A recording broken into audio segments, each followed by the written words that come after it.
With chapter 284 of the My Hero Academia story, we were given some substantial Bakugo development, as well as the development and further training of Deku's many quirks. All of this being so substantial in fact, that with the continuation of Deku's fight against Shigaraki already being so monumental and epic on its own, with so much going on, we decided against understating either side of the equation. Instead, providing them both their due diligence by way of two separate videos.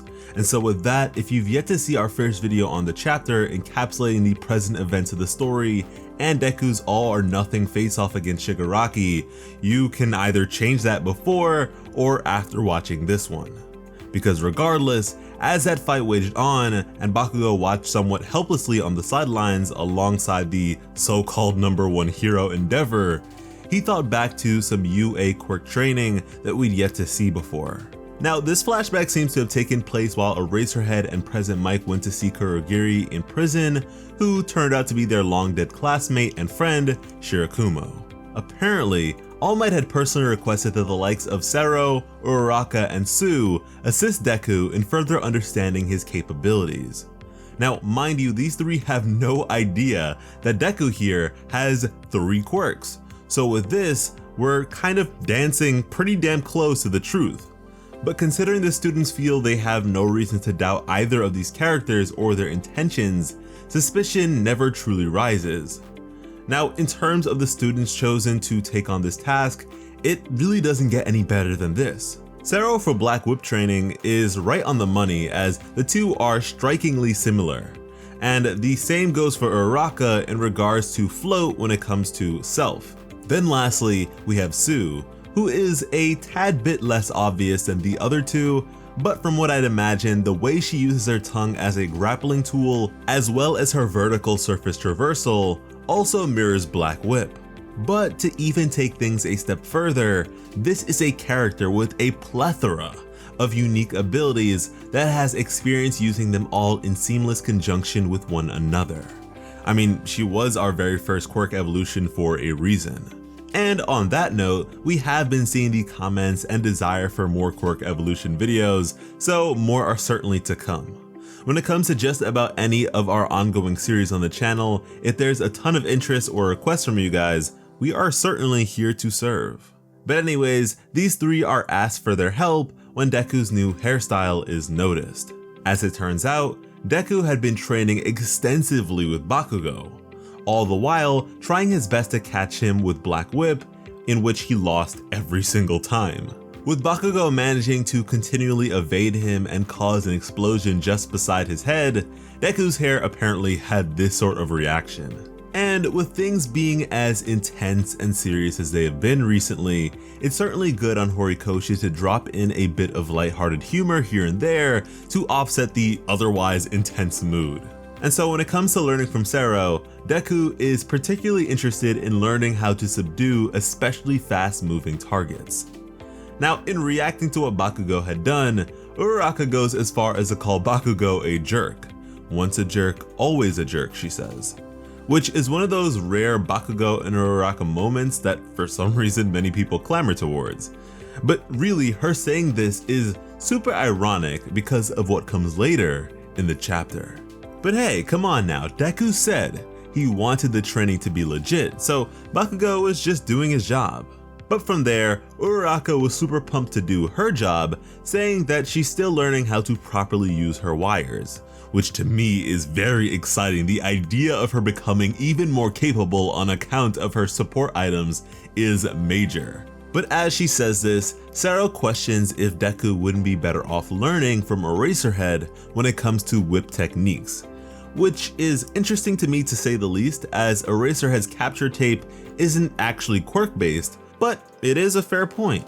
In response to them, All Might specifies that Uraraka is to teach Deku how to control himself while breaking in the air, which once again, because All Might is dancing around the truth, Uraraka and Tsu begin to question what good that would be for Deku since he's already so good at bouncing around. To which All Might gives a weak excuse that with more power, he'll be hanging around in the air longer and needs to master advanced mobility in the air. Which seems to make Deku somewhat uncomfortable, because at this point, he's kinda actively deceiving his friends, which I imagine is just going to make the eventual reveal all the more impactful. And to answer Sarah's inquiry, as we said earlier, Eraserhead is on a visit to Tartarus Maximum Security. Following that, we get a quick glimpse of the obsessive note-taking Deku that drew me to the character way back when the manga had only just begun, as he expresses that he already has everyone's moves documented and such, which clearly shocks them and throws them off. First, we get the new hairstyle gang floating in the air as Uraraka instructs. From there, it doesn't take Deku very long to figure things out as he quickly begins to propel himself by means of Air Force.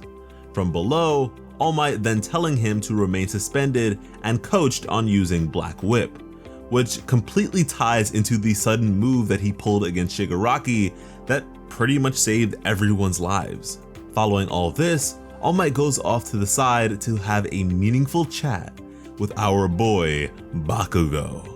While doing this, All Might begins by elaborating that because of the inherent similarities between float and the sensation of zero gravity, it might not only spur on the quirk's manifestation, but also prepare him for the moment that it does arise, easing into the power as opposed to having unforeseen mishaps like in the case of his previous two powers. From there, the conversation gets a bit heavier.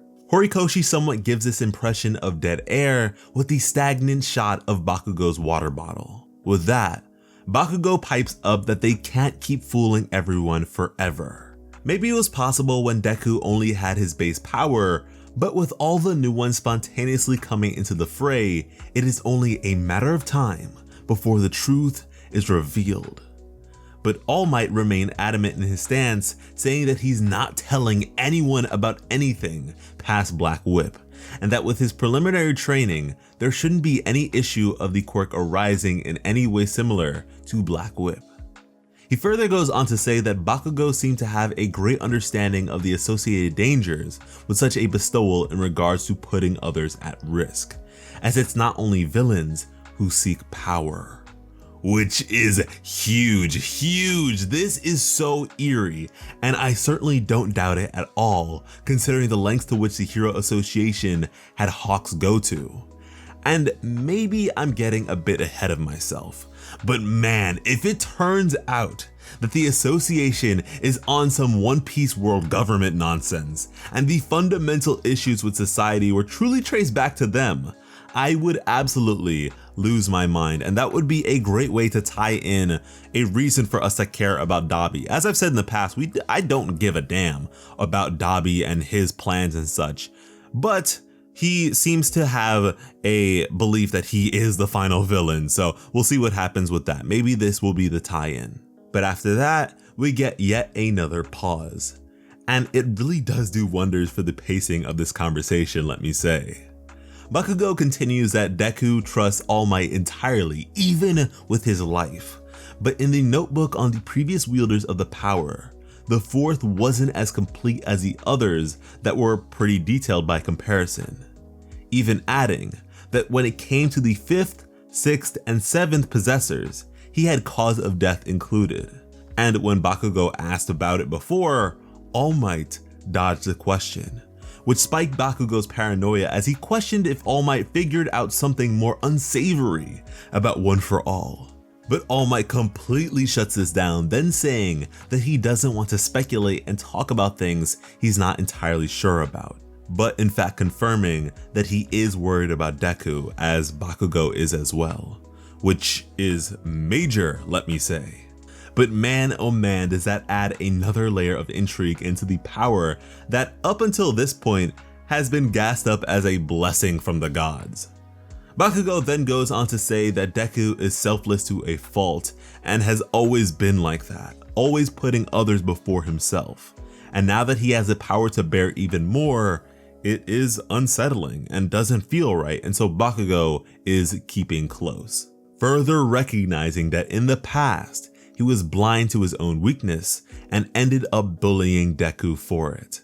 And let me say, This was the statement that I needed. It seemed like everyone forgot the kind of person Bakugo was at the start of the series and how he treated Deku, and I just could never rock with it. I mean, sure, his quirk is amazing, his character is funny, and his design is cool, but I just couldn't fully commit to that sort of behavior.